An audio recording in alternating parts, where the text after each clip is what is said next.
sommes en présence de start-up innovantes. Elles quadrillent notre belle région Grand Est. Preuve que notre territoire est un territoire qui est dynamique, mais surtout qui innove. Je suis en compagnie, mesdames et messieurs, de Vera Chamarande, qui est la fondatrice de V-Biotech. Bonjour madame, soyez la bienvenue. Bonjour. Ensuite, je suis avec Kevin, mon voisin, le cofondateur de Latitude. Et enfin, pour terminer, je suis avec Sébastien Arnoux, qui est le fondateur de Supervision. Et justement, Bonjour. On va commencer par vous, Sébastien. Vous venez du monde de la photographie aérienne et vous aviez une volonté entrepreneuriale assez claire, c'était créer quelque chose d'incroyable sur un gros marché. Agir aussi sur l'amélioration de l'électricité verte, c'est pour ça que vous avez créé Supervision. Alors, qu'est-ce que c'est que Supervision ? Alors exactement, ma supervision, on inspecte des pales d'éoliennes avec des drones qu'au début on créait, et puis aujourd'hui des drones qu'on reprogramme. On développe des capteurs et des outils qu'on embarque sur le drone, et on gère la data des inspections pour effectivement améliorer la maintenance des éoliennes.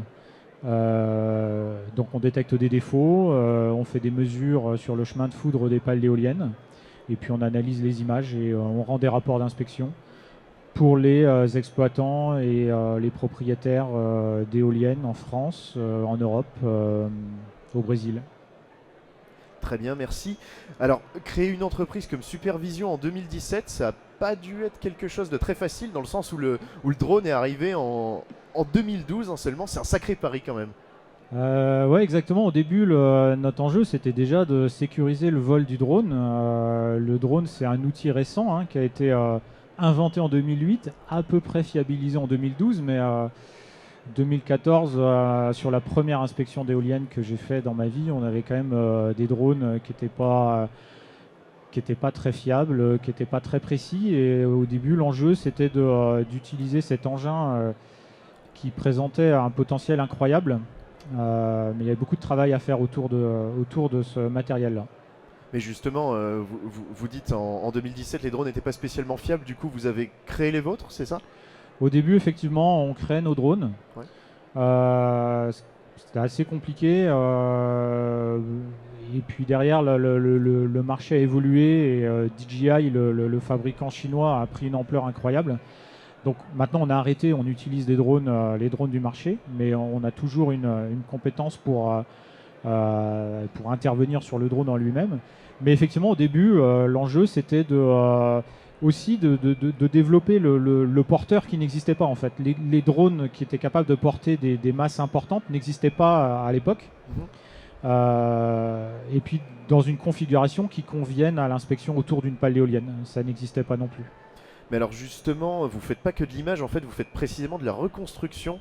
Comment ça se matérialise très concrètement En fait, on fait les photos d'une pale d'éolienne. Donc, une pale d'éolienne, c'est 4 côtés, en fait, et sur 50 à 70 mètres de longueur.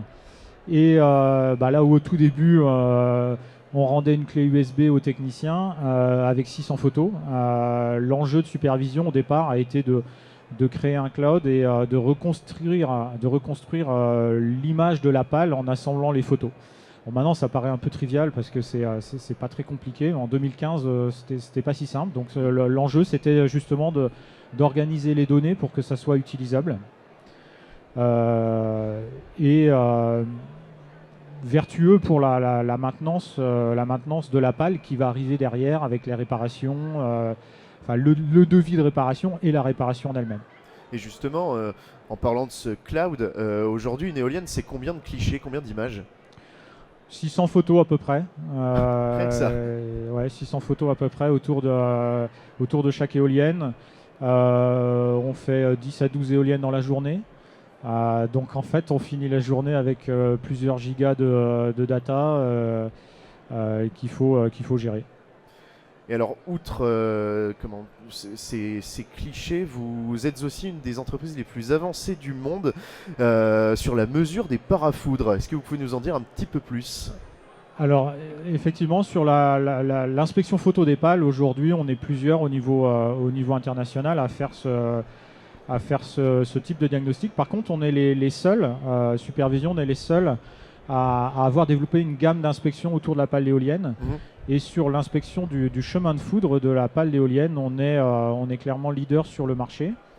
On a été le premier à développer un produit qui s'appelle Volta, et c'est un drone en fait qui vient toucher le bout de la pale. Donc c'est une pastille de foudre, pastille métallique qui est au bout de la pale, qui fait la taille d'une pièce de 20 centimes d'euros.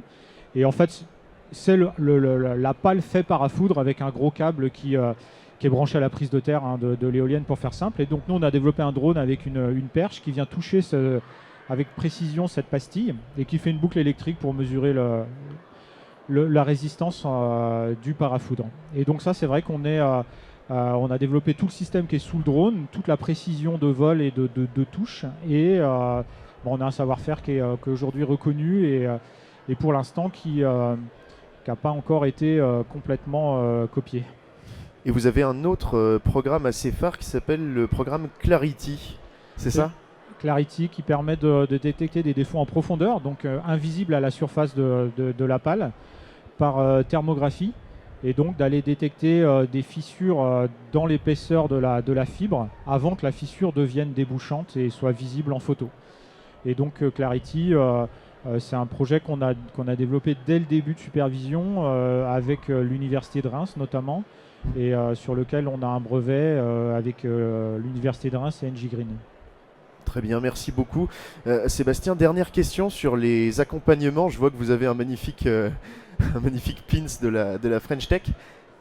L'accompagnement va très très important. Moi, comme vous l'avez dit, je venais de la photo, du monde de la photo aérienne. Pas du tout de l'industrie, du business, même pas tellement du commerce. Et donc, j'ai trouvé de l'accompagnement à la Technopole de l'Aube à Troyes, en fait, avec l'accompagnement humain sur la structuration du projet, la capacité à l'expliquer, la capacité à aller lever des fonds, l'accompagnement sur les bureaux, sur la mise en relation, l'écosystème. Et pas mal aussi avec la région Grand Est, qui a été très au soutien, en fait, également. Et accompagnement qui a été indispensable en fait pour arriver sur un marché dont je savais dès le départ que c'était un marché international, un marché plutôt grand compte, très industriel, que des domaines où je connaissais rien en fait. Merci beaucoup Sébastien, vous êtes le fondateur de Supervision. On passe désormais à vous, Vera Chamarande, oui, merci bonjour. d'être parmi nous. Alors déjà, Vera, en plus d'être votre prénom, c'est l'acronyme de Valorisation, Environnement, Recherche et Application. Vous avez créé VBiotech. Alors comment vous est venue l'idée de créer VBiotech et qu'est-ce que VBiotech ? Alors, VBiotech découle de plusieurs années en amont, c'est-à-dire que j'étais propriétaire d'un coffee shop à Reims, pas très loin de Sciences Po. J'allais chercher mes propres cafés, je sourçais mes propres cafés donc dans les pays producteurs, je torréfiais. Et c'est à partir de là que j'ai eu l'idée, on va dire, ou la réflexion d'entamer une étude sur qu'est-ce qu'on fait des coproduits. Alors, autant... c'est-à-dire en aval, c'est-à-dire une fois que le café est consommé, mais aussi ce que l'on fait des produits, des coproduits, alors les coproduits égale déchets en production. Et j'ai fait une étude à peu près qui a duré presque 3 ans.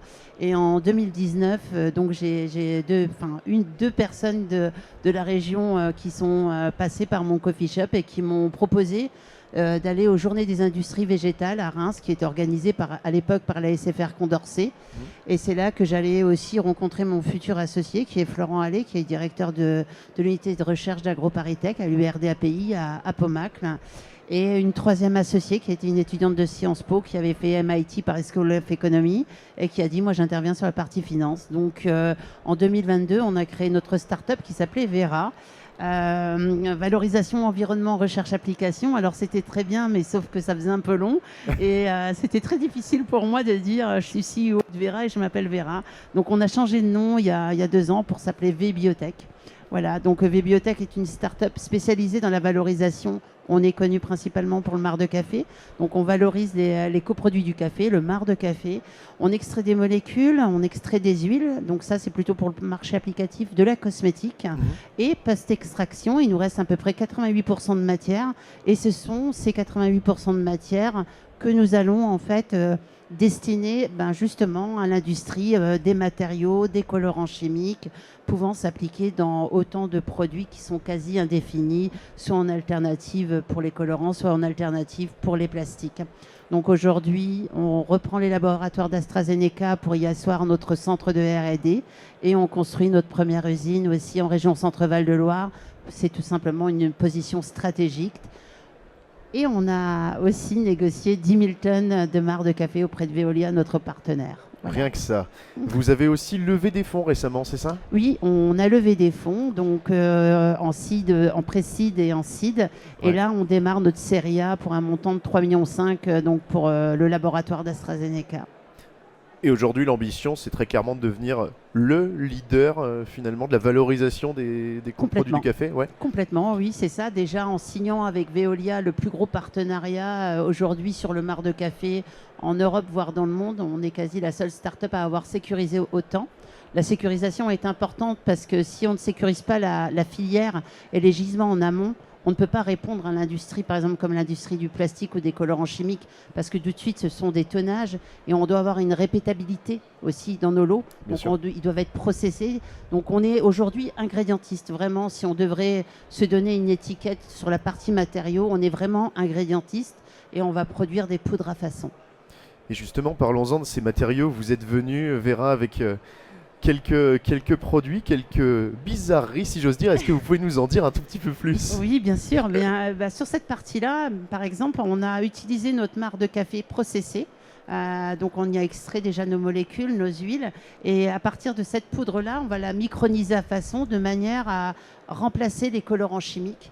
Donc là, c'est vraiment pour les textiles enduits de grandes marques de sac à main de luxe, sur lequel on a, par exemple, du marc de café, mais on a aussi processé du marc de raisin.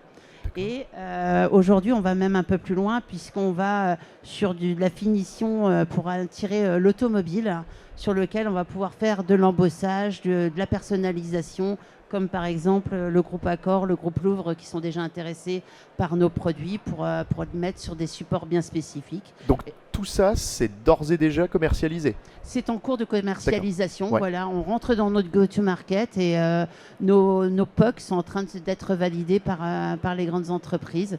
Et ça peut être aussi de l'imprimante 3D, ça peut être de l'élastomère, c'est quasi sans fin. On a un pourcentage un petit peu, c'est 100% marc de café? Non, c'est pas 100%. On arrive à 30% sur certaines formulations. On peut même aller jusqu'à 50%, mais ça va dépendre du marché applicatif, puisqu'après, si c'est vraiment le plastique, il y a des contraintes mécaniques. Par contre, si c'est du revêtement, là, on fait un peu ce qu'on veut. Oui, exactement.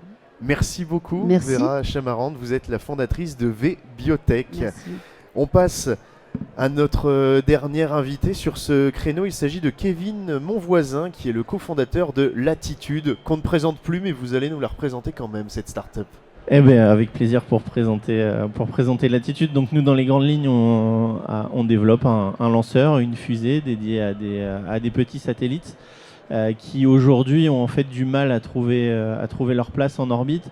Tout simplement, les fusées existantes sont capables d'envoyer 10, 15, 20 tonnes et aujourd'hui on a de plus en plus de satellites qui vont faire la taille d'une boîte à chaussures, à la taille d'une machine à laver et qui ont donc besoin de pouvoir être mis en orbite et donc c'est vraiment, si on fait un comparatif au transport routier, aujourd'hui il existe des bus et nous on est en train de leur développer un peu un Uber. Magnifique. Vous êtes originaire, si je ne dis pas de bêtises, de région parisienne, mais vous avez quand même choisi Reims. Pourquoi ? Ouais. Alors moi, pas personnellement de région parisienne, mais une grosse partie de l'équipe initiale était là-bas. Et on a choisi de s'installer à Reims parce qu'on savait qu'on aurait besoin de beaucoup d'espace, que ce soit pour faire nos essais ou ne serait-ce que pour l'assemblage des prototypes puis ensuite des différents lanceurs. Et là-bas, trouver des espaces était assez compliqué. Trouver des terrains pour pouvoir faire nos essais était quasi mission impossible. Et à Reims, on a eu vraiment un super accueil, que ce soit par les différents services de la mairie, mais aussi la BPI qu'on avait pu rencontrer à Paris et qui nous avait dit votre projet il est super, mais on en a plein d'autres à voir, alors on se donne rendez-vous dans 6 mois. Ok. Et quand on est venu à Reims, on est venu un jeudi et ils nous ont dit votre projet il est cool, on se revoit mardi. Donc le délai était vraiment différent.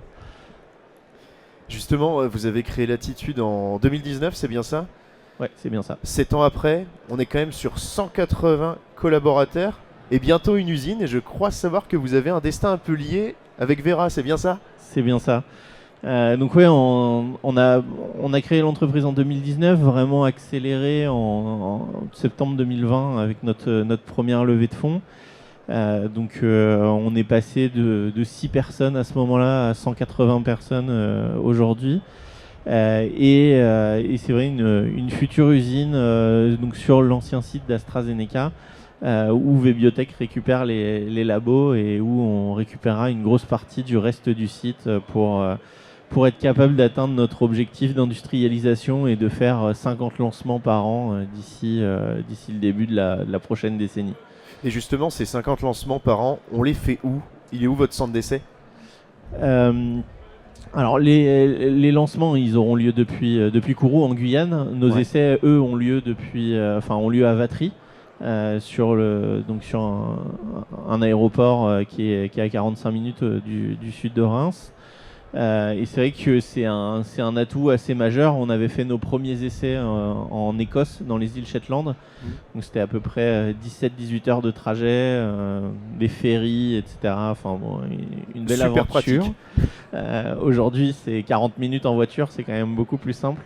Et donc on a aussi la flexibilité, étant donné que c'est notre site, de pouvoir gérer comme on l'entend, de gérer nos plannings et donc d'avoir une approche d'essai qui est un peu différente et qui nous permet de sécuriser pas mal de choses et d'aller aussi beaucoup plus vite dans notre développement. Et justement, sur ce centre d'essai, vous avez lancé il y a peu un appel à la manifestation d'intérêt pour que d'autres entreprises viennent elles aussi faire leurs essais avec vous, sur Vatry, c'est ça?